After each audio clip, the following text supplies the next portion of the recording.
If you already know your way around a killer riff, you're in the best position to have a seat at the table of high performing lead players. The problem is that we tend to restrict ourselves to one of two different pathways: rhythm or lead playing. You join a band with another guitarist, one of you has to be the lead player, and if you're not the better player, you're stuck in right field on rhythm duty. But why does it have to be like this? Why is there such a binary to the way we approach our style of playing? You see, just because you lean more toward one half of a guitar duo over the other, it doesn't mean you have to be stuck there. Specifically, if you want to be a more well rounded player, your approach to practice should reflect that desire. That means if you've been limiting yourself to riffs but feel called to expand your leads, now is the time for you to do just that. Once you realize that you already have the skills inside you to execute flashy, face melting solos, your whole world will open up and you'll amaze yourself as to how much you're capable of. Today, I want to help you pull that shredder out that I know is deep inside you. The best part is that you probably already have the skills you need to get the job done.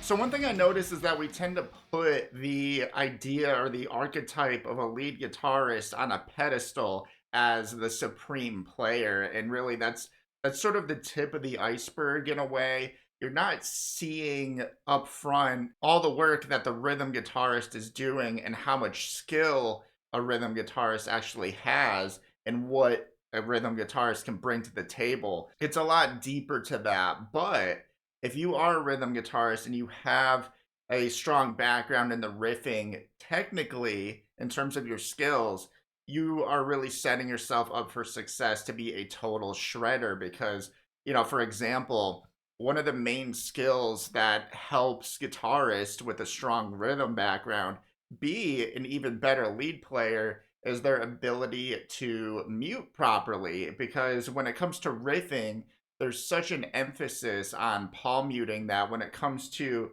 taking that concept and applying it in a soloing setting, your solos are going to sound way cleaner, way tighter. You'll have much more control over the strings, and you'll just sound like you know what you're doing more. Because as a rhythm guitarist, you should know that you should be using that outer ridge of your picking hand in order to execute those tight riffs. It makes the transition from something like this to this a lot easier. And if you linger around the world of rock and metal guitar like I do, specifically metal guitar, you'll have a much easier time transitioning from the rhythm to lead guitarist because you're already used to styles of music that are already faster in their tempo, at least for the most part, and styles that really emphasize rhythm because the way I see it, the most neglected aspect of lead playing is a lack of rhythm, the inability to stay in time, the inability to emphasize certain parts of a solo so that they lock in with whatever the solo is playing over. And this is something we see in almost every subgenre of metal, whether that be thrash or metalcore specifically, or really anything that grooves and anything with complicated rhythms. There's a lot of subgenres in the metal world where there's a lot of complexity in the rhythm element. So the main takeaway behind this whole point here is that behind every great shredder is a great rhythm player. So if you already have that under your belt, you are way ahead of every lead player who cannot play in time or come up with leads that enhance a song. Because the whole point of a solo is to serve as a complementary mini song within a song. And to that point, metal guitarists themselves, in terms of their technique, set themselves up to be really good at alternate picking if they are not already strong in that area, because proper alternate picking can be more complex than it sounds with its emphasis on picking directions and how they align with the beat. When you have a metal player who is already used to that, he'll have that edge over someone who just decides that they're going to be a lead player from the start. To me, that trajectory, you'll face a lot more plateaus a lot more quickly. So if you recognize how critical alternate picking is and how it's perhaps the most important skill you can learn as a guitarist, specifically if you want to shred and you want to shred faster, then I strongly encourage you to come to my Shred Guitar Challenge. It is a 5-day live event where I'm working with you in real time, where each day I help you play faster and faster to the point where you're playing miles ahead of your starting point, your current max speed. We had a guy last time who came, he didn't think he had the talent to do this. He didn't think he had the talent to be a shredder. And by the end of those short few days,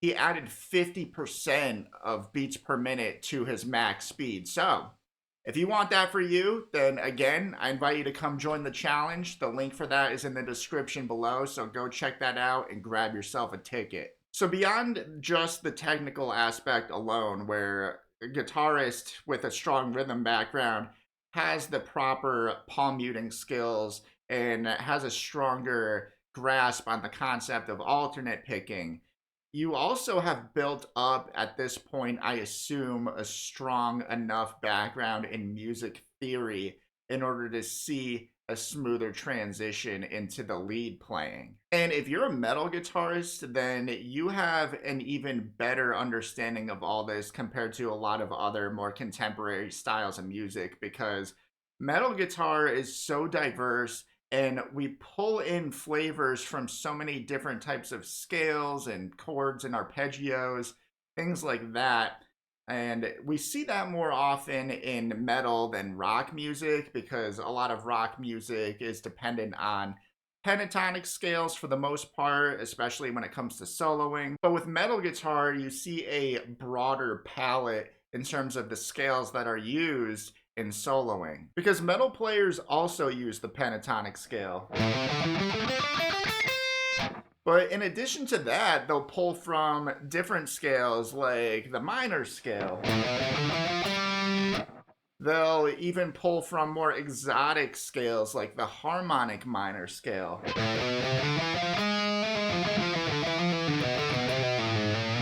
And from what I can tell, you'll also see a broader selection from the modes, like the Phrygian mode, for example, is really common in metal music because of its darker, more exotic tone.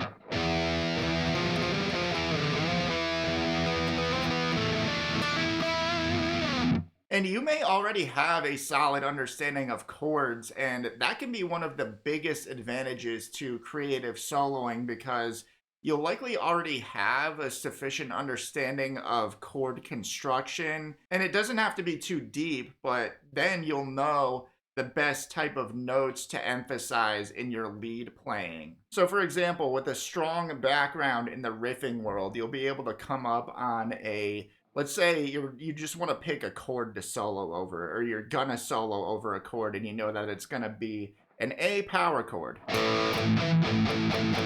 So you'll know that that gives you a lot of different options to choose from. You don't even know whether or not it is by itself leaning more towards a major or a minor sound, because you're not having the third involved. So you can emphasize any of the main two notes that are in there. So you can emphasize the root, for example, or you can emphasize the fifth if you want to. But you can also decide whether or not you want to make that a major or a minor. And I'm assuming if you're a metal guy like me, you want to give it that darker flair with the minor scale. So if you're, or the minor third rather. So if you're playing over that power chord and you want to almost stack a note on top of it with your leads, you can maybe emphasize the minor third scale degree. So you'll maybe do something like this.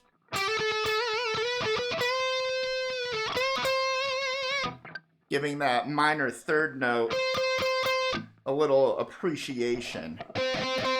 So you're probably already using a lot of these different flavors in your metal rhythm playing, and once you recognize these devices and riffs, your use of them in soloing will be much easier. And the simplest way to look at lead playing as a metal guitarist, if you want to just really take a small area of focus, is to just take riff phrasing and try relying on that phrasing just in the upper register. So just play something higher up on your guitar.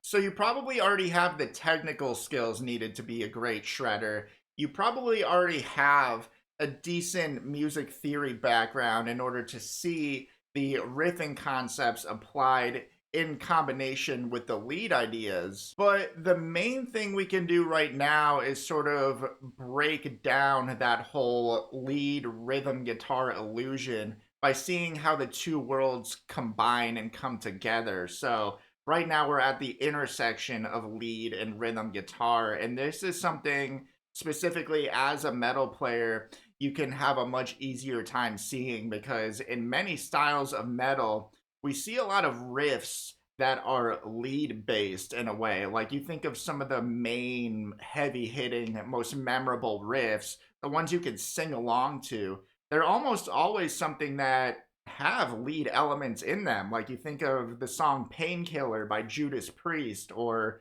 Unholy Confessions by Avenged Sevenfold. You can sing along to those riffs, and really because they're melodic, they're mostly single note choices, you can do that. And I'm sure there's a whole bunch of other examples that are probably coming to your mind right now in terms of iconic riffs that do that, but it's helpful for us to remember that it's not either or. It's not necessarily rhythm or lead guitar. It can be both and. So another thing you could keep an eye out for is the idea of breaking up chord progressions with lead playing, and by throwing some licks in between each chord. So if you're not doing this already, a great place to start would be to start learning some licks. And don't just learn how to play them, but study some of the theory behind them, even if it's just what scale it is, and knowing, you can move that lick depending on the key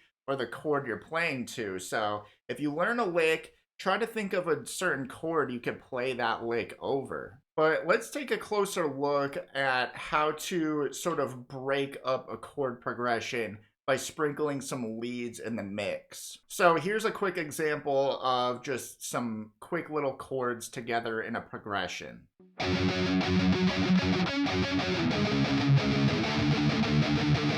So here we're working with just an F sharp power chord, a C sharp power chord, and then a D power chord. So instead of just playing those chords, we can sprinkle some leads in the mix by breaking up those chords a little bit and making it more interesting overall. So we can do something like this. I'm going to use F sharp as our home base here and sort of base this idea mostly on the F sharp minor scale. So we could do something like this on the F sharp power chord. Then on the C sharp power chord, do something like this. And then something like this on the D power chord. So all together, you'll have something like this.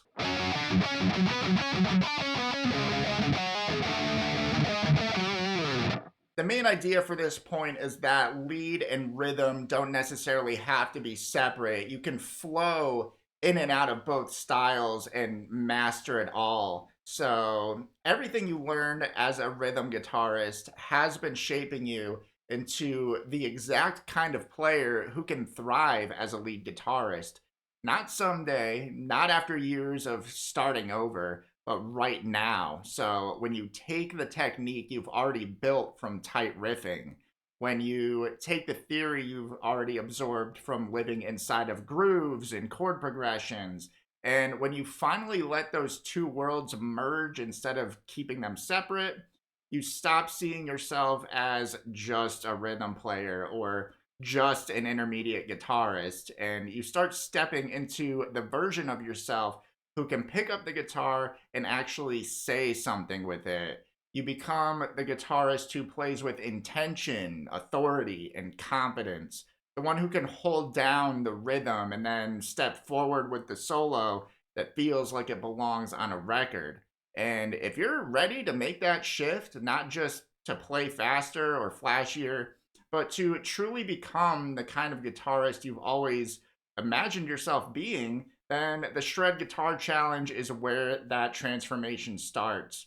Inside, I'll guide you through a focused, proven process that helps you unlock the lead playing ability that's already wired into your rhythm skills. You'll build real momentum, you'll feel that identity shift happening, and you'll experience what it's like to finally tap into your full potential as a metal guitarist. This is a live 5-day event where I work with you in real time to help you lock in your alternate picking and play faster than you thought possible. So, if you're ready to become that version of yourself, check out the link in the description and sign up for my Shred Guitar Challenge. I'd love to help you step into your next level as a player.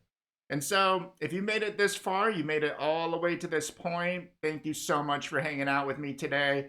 Comment below and let me know what skill you already have that you know will make you a better shredder. Until next time, stick in, keep shredding, and God bless.